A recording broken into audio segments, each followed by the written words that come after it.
بسم الله والحمد لله والصلاة والسلام على رسول الله وعلى آله وصحبه ومن اتبع هداه أما بعد Aujourd'hui, le 12 du mois de Safar, l'année 1442 après l'hijra du prophète Mohammed sallallahu alayhi wa sallam, nous entamons le deuxième cours sur notre série de cours concernant le commentaire de, ou comme je l'ai écrit plus tôt, ou comme je l'ai dit, la lecture et un très bref commentaire de cette épître de Cheikh al-Islam Mohammed ibn Abdul Wahhab ibn Sulaiman al-Tamimi rahimahullah ta'ala, que nous avons qui est intitulé Arba'u Qawa'id Taduru al-Ahkam 'alayha, que nous avons traduit par 4 règles autour desquelles tourne la religion. Ici, juste une chose que j'avais oublié de rappeler dans le cours précédent, comme à notre habitude, donc on explique la voie, la méthodologie que nous allons emprunter dans la lecture ou l'explication, le commentaire du livre que nous étudions. J'avais oublié de rappeler les savants qui ont expliqué cette épître, afin que ceux qui veulent déjà, et ceci est la base, le fait que nous prenons la science des savants, l'ulama, ceci est la base. Lorsque tu as cette possibilité, ceci est impératif pour toi de prendre la science de ces gens-là. Ahlul ilm, ahlul dhikr, l'ulama. Eh bien, parmi les ulama qui ont expliqué cette épître, nous trouvons Cheikh Abdurrazzaq al-Badr, Hafidahullah Ta'ala, qui a expliqué cette épître en un cours d'une heure et quelques. Vous le trouvez sur son site. Peut-être que, comme je l'ai dit, cette épître est une épître qui n'est pas très connue. Donc peut-être que tu es déjà passé en regardant sur son site sur son explication, mais tu n'y as pas fait attention. Tu peux le trouver peut-être dans les cours, c'est-à-dire les cours généraux. Allahu Alam, je n'ai pas regardé sur le site, mais j'ai son cours qui est un cours d'une heure, simplement. Nous avons aussi parmi les ulama Cheikh Abdussalam al-Suhaimi, qui fait partie des savants de Médine, Hafidahullah, celui qui a écrit ce livre, qui est un très bon livre, Kun Salafiyan ala al-Jadda, soit salafi sur la voie claire, sur la voie droite. Cheikh Abdussalam al-Suhaimi, qui a expliqué ce livre aussi, ou cette épître, en un seul cours. Comme cela, nous avons notre cheikh Abu Abdel A'la Khalid Uthman Hafidahullah, qui a expliqué ce livre en 3 petits cours d'une vingtaine ou une trentaine de minutes, que vous pouvez trouver aussi sur internet. Comme cela, cette épître, pour ceux qui la cherchent, elle se trouve dans le Majmou' des écrits de Cheikh al-Islam Mohammed ibn Abdul Wahhab rahimahullahu ta'ala, c'est-à-dire le Majmou', c'est-à-dire là où ces écrits sont réunis en plusieurs volumes. Il me semble que ce livre est édité à l'édition de l'université de l'imam Mohammed ibn Saoud de Riyad. Et vous trouverez cette épître au début du 3e volume, le 3e volume, qui est le 2e volume des livres, le 2e volume concernant al-fiqh, la jurisprudence, puisque le premier volume est consacré à l'aqida, le 2e volume est consacré au fiqh, le fiqh numéro 1, et le 3e le fiqh numéro 2. C'est le premier épître lorsque tu ouvres ce 3e volume de Al-Majmou'. Pour ceux qui veulent retrouver cette épître qui fait quelques pages, comme on l'a dit. Donc comme on l'a expliqué au premier cours, on va faire une lecture de ces règles, qui sont 4 règles autour desquelles tourne la religion. Et comme on l'avait déjà dit, ce livre qui est un autre que Al-Qawa'id al-Arba', que nous avons déjà expliqué précédemment. Nous étions arrêtés à la 2e règle. La première règle étant, si vous vous rappelez, Hafidakumullah, l'interdiction de parler d'Allah sans science. L'interdiction de parler d'Allah sans science. Ces 4 règles sont des règles très concises, c'est-à-dire une phrase. Et Cheikh al-Islam, Mohammed ibn Abdul Wahhab, a décrit ces règles comme étant des règles autour desquelles tourne la législation, la religion, comme on l'a dit, comme on l'a expliqué au cours précédent.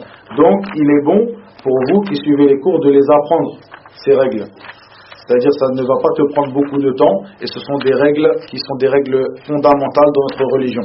La première de ces règles, comme on l'a expliqué au cours précédent, ce sont des règles qui rentrent dans l'ensemble des chapitres des sciences religieuses et en particulier, comme l'a dit Cheikhoul Islam, à la fin de cet épître, il dit « Et ces règles sont applicables dans l'ensemble des sciences religieuses et dans la science de la jurisprudence en particulier » du chapitre de la purification au chapitre des aveux, c'est-à-dire du début du fiqh, de la jurisprudence, jusqu'à la fin de ces chapitres. Et Allah est le plus savant, et ici se termine cet épître. C'est pour cela que j'ai choisi de traduire cet épître, ou le titre de cet épître, par 4 règles autour desquelles tourne la législation ou la religion. Donc la première de ces règles, comme nous l'avons déjà vu précédemment, l'interdiction de parler d'Allah sans science, et ceci d'après sa parole, tabaraka wa ta'ala, dans le sens approximatif, dit, mon Seigneur n'a interdit que les turpitudes, tant apparentes que secrètes, de même que le péché, l'agression sans droit, et d'associer à Allah ce dont il n'a fait descendre aucune preuve, et de dire sur Allah ce que vous ne savez pas. Pour le détail de cette règle, revenez à la première assise, qui était une assise qui a duré environ 15 minutes, comme l'assise d'aujourd'hui, comme l'ensemble des assises sur l'explication de ce livre. La deuxième de ces règles, évoquée par Cheikhoul Islam ici, il dit, la deuxième règle, que toute chose à propos desquelles le législateur ne s'est pas prononcé est une faveur, une indulgence. La deuxième de ces règles, que toutes les choses à propos desquelles le législateur ne s'est pas prononcé est une faveur, une indulgence. Qui est le législateur? Allah wa rasuluhu sallallahu alayhi wa sallam. Allah et son prophète sallallahu alayhi wa sallam. Que toute chose à propos desquelles le législateur ne s'est pas prononcé est une faveur, une indulgence. Il n'est pas permis à quelqu'un de l'interdire ou de le rendre obligatoire, de lui donner un caractère recommandé ou détestable. D'après sa parole, tabaraka wa ta'ala, dans le sens approximatif, Surat al-Ma'ida, le verset numéro 101, c'est-à-dire la surat numéro 5, le verset numéro 101, où il dit, dans le sens approximatif de ces paroles, ô les croyants, ne posez pas de questions sur des choses qui, si elles vous étaient divulguées, vous mécontenteraient. Ô les croyants, ne posez pas de questions sur des choses que, si elles vous étaient divulguées, vous mécontenterez. Et la parole du prophète sallallahu alayhi wa sallam, et il s'est tu sur certaines choses par miséricorde pour vous, non par oubli. Ne demandez donc pas après elles. Cette règle est une règle, comme l'a évoqué Cheikhoul Islam, ici, est une règle fondamentale dans notre religion. Et cela rejoint ce que nous avons vu au premier cours aujourd'hui concernant l'interdiction du prophète sallallahu alayhi wa sallam, le fait qu'il nous a exposé que ceci fait partie des choses qu'Allah azza wa jal n'agrée pas, déteste, le fait de poser beaucoup de questions. Ici, on répète la règle que toute chose à propos desquelles le législateur ne s'est pas prononcé est une faveur, est une indulgence pour ces créatures. Il n'est donc pas permis à quelqu'un ni de l'interdire, ni de la rendre obligatoire, ni de lui donner un caractère recommandé mustahab, ni de lui donner un caractère détestable makruh. C'est-à-dire qu'une chose sur laquelle Allah Azza wa Jal et son prophète sallallahu alayhi wa sallam se sont tus, n'ont pas donné de jugement, il n'appartient pas à l'un d'entre nous de lui donner un jugement, de dire cette chose-là est une chose obligatoire, ça c'est une chose détestable, c'est une chose recommandée, une chose interdite. Plutôt, si Allah s'est tu sur cette chose, ne s'est pas prononcé, ceci est une indulgence pour ces créatures. Ceci d'après la parole d'Allah que j'ai lue précédemment et la parole du prophète sallallahu alayhi wa sallam, il s'est tu. Donc Allah s'est tu sur certaines choses par miséricorde pour vous. Voici la cause pour laquelle Allah Azza wa Jalla ne s'est pas prononcé sur telle et telle chose, par miséricorde pour vous et non par oubli. Allah Azza wa Jalla n'oublie rien. Ne demandez donc pas après elle. Ici simplement pour donner un petit commentaire de cette règle, nous dirons que par rapport à ce verset de Surat al-Ma'ida, Ya ayyuhalladhina amanu la tas'alu an ashya in tubda lakum tasu'kum. Donc, je vais répéter simplement ce verset. la traduction approximative des sens de ce dernier, ô les croyants, ne posez pas de questions sur des choses que si elles vous étaient divulguées, vous mécontenteraient. Ici, Allah Azza wa Jal interdit de poser des questions sur des choses qui, si elles vous étaient divulguées, vous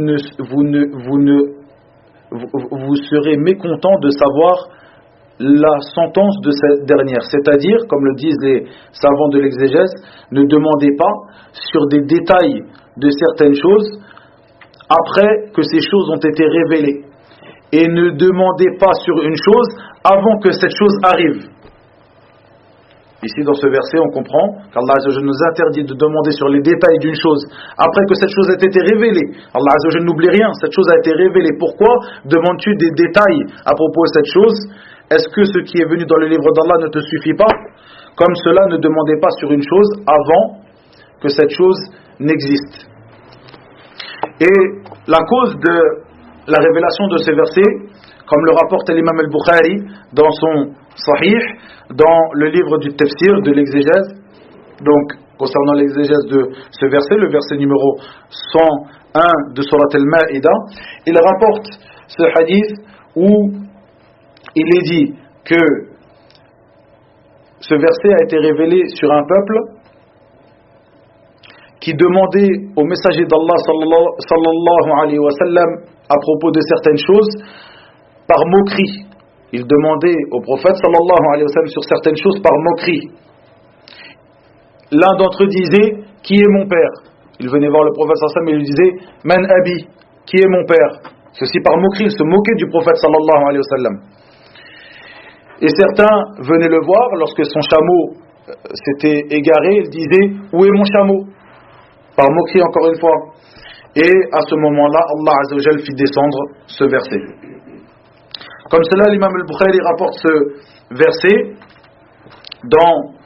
ou évoque ce verset, dans son livre ou dans son chapitre, le chapitre de Al-I'tisam bil-Kitab wa Sunnah, c'est-à-dire le fait de se cramponner au livre d'Allah et à la Sunna du prophète sallallahu alayhi wa sallam.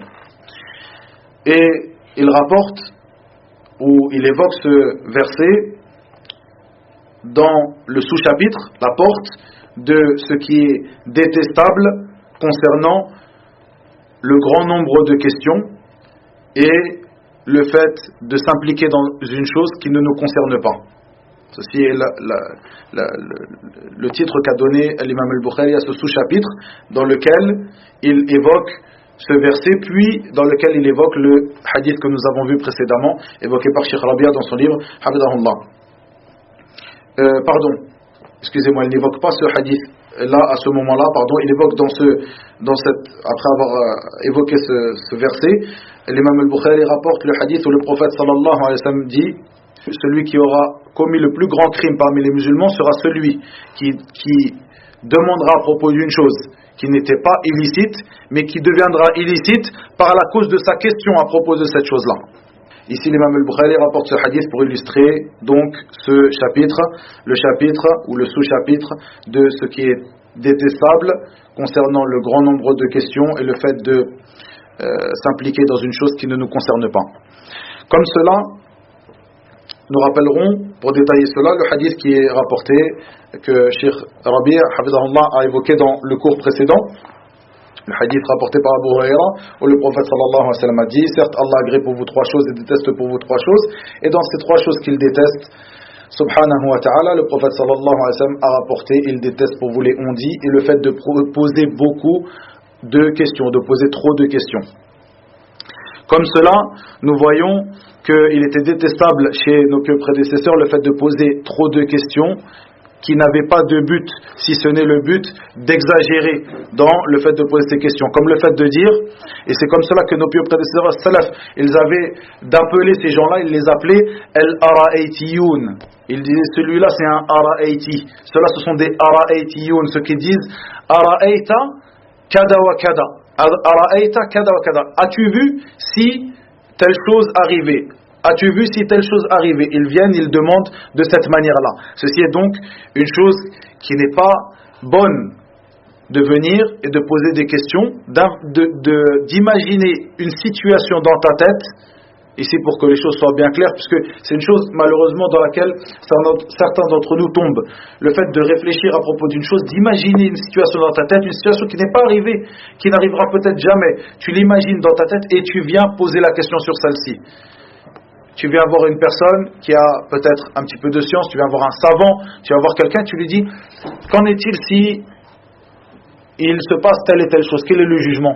Et au moment où cette personne te répond, tu dis, et si il avait plutôt dit comme cela, ou s'il avait plutôt fait comme cela, qu'en serait-il? Sur des choses qui ne sont pas arrivées, simplement de ton imagination. Ceci est quelque chose de détestable. Comme cela, il rentre dans cela, ce qu'on appelle al-urlutat. C'est le fait de parler sur des affaires qui sont très difficiles, très pointues, peut-être des affaires qui ne sont jamais arrivées. De parler et d'argumenter sur des affaires très difficiles, très pointues, et de ramener des paroles qui sont des paroles peut-être oubliées, qui ont été prononcées par tel et tel parmi les savants, mais ce sont des paroles qui ont été oubliées ou mises de côté du fait qu'elles n'étaient pas, elles n'avaient pas de force, cette parole. Et toi, tu ramènes ces paroles-là et tu commences à argumenter et tu rentres dans des sujets qui sont des sujets difficiles, pointus, avec des paroles qui sont étranges et tu parles sur cela. Ce qu'on appelle, ce que les savants appellent al-urlutat. Comme cela, donc, le fait que le prophète sallallahu alayhi wa sallam nous a ordonné de s'occuper de ce qu'il nous a enseigné et de délaisser ce qu'il ne nous a pas enseigné, ce qu'il ne nous a pas appris. Et comme cela dans ce hadith où le prophète sallallahu alayhi wa sallam dit, certes ce qui a anéanti ceux qui étaient avant vous était le fait de poser beaucoup de questions à leur prophète. De poser beaucoup de questions à leur prophète. Et encore une fois, on dit que ce qui est voulu ici, ce n'est pas le fait ce n'est pas l'interdiction de poser des questions. C'est-à-dire si tu as un besoin dans ta religion de connaître un jugement, tu viens poser la question, tu poses la question aux savants, tu poses la question à la personne qui fait partie des gens de science, des gens du rappel. Tu dis, j'ai fait telle et telle chose, telle et telle erreur dans ma prière, qu'en est-il de ma prière? Ça, il n'y a pas de mal à cela. Mais le fait de venir poser des questions sur des choses qui ne sont pas arrivées, de rechercher et d'être exagérateur dans cela à propos de certains sujets, et vous savez très bien de quoi je parle puisque ces choses malheureusement sont des choses que nous retrouvons chez certains frères, très malheureusement. Comme cela, revenez aux bases, les bases de notre religion et la parole du prophète sallallahu alayhi wa sallam, par exemple, da'ma yaribuka ila ma la yaribuk, délaisse ce qui te laisse du doute pour ce qui ne t'en laisse pas. Le fait de trop exagérer dans la religion, d'inventer, d'imaginer des situations, de se creuser la tête sur des choses qui sont claires, comme le soleil en plein jour, et d'imaginer une situation, de venir exposer la situation, de poser des questions qui n'ont pas lieu d'être. Cette chose est une chose blâmable dans beaucoup de hadiths que nous avons cités, et comme cela dans ce verset, qui est un verset qui est clair. Et ceci est le sens de cette deuxième règle évoquée par Cheikh al-Islam ici, que nous répétons ici, qui est que toute chose à propos desquelles le législateur ne s'est pas prononcé est une faveur, une indulgence, et il n'est pas permis à quelqu'un de l'interdire ou de le rendre obligatoire, de lui donner un caractère recommandé ou détestable, ceci selon la parole d'Allah Azza wa Jalla que nous avons lue, et selon la parole du prophète sallallahu alayhi wa sallam. Et s'il s'est tu sur certaines choses, par miséricorde pour vous, non par oubli, ne demandez donc pas après elles. Et ceci, on va le retrouver, comme je l'ai dit, à la fin de notre explication, de notre lecture des 4 règles évoquées ici. Au prochain cours, Inch'Allah, on lira la 3e et la 4e règle. Et après cela, Cheikh al-Islam, Mohammed ibn Abdul Wahhab, a rappelé dans cet épître des exemples pour illustrer ces règles, des exemples tirés du chapitre de la purification, et en particulier du sous-chapitre des eaux. Les eaux, quelle eau utiliser pour faire ta purification. Ce sont des exemples afin de pratiquer ces règles. de mettre en pratique ces règles qu'il a évoquées précédemment et de mettre en évidence que ces règles sont des règles autour desquelles tourne effectivement toute la législation et que dans chaque porte de la jurisprudence comme autre que cela parmi les sciences religieuses, on pourra utiliser ces règles et ces règles permettront aux musulmans de comprendre et de mieux mettre en pratique sa religion. وإلى هنا وبالله التوفيق وصلى الله وسلم وبارك على نبينا محمد والحمد لله رب العالمين.